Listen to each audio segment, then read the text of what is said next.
ढोरी पमार सिक्का से लइका सब तरीका से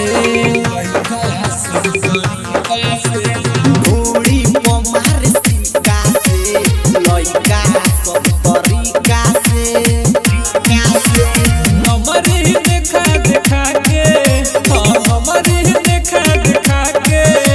बुलावे हमके नीचा से ढोरी ढोरी अरे ढोरी पमार सिक्का से लइका सब तरीका से ढोरी पमार सिक्का से लइका सब तरीका से ढोरी पमार सिक्का से लइका सब तरीका धके बोरियारी नमन बांधता दुपट्टा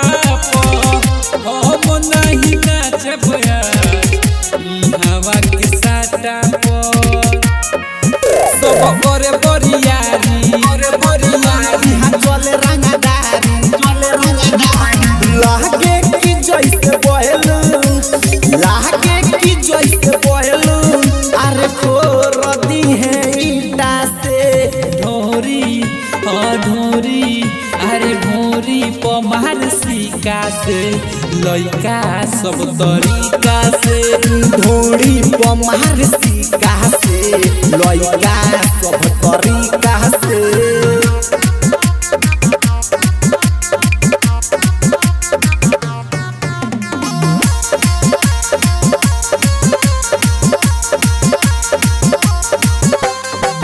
पी के सिगरेट ढोरी भर देता धुआं से छुए तो छुए लागे पानी हमारा मुँह से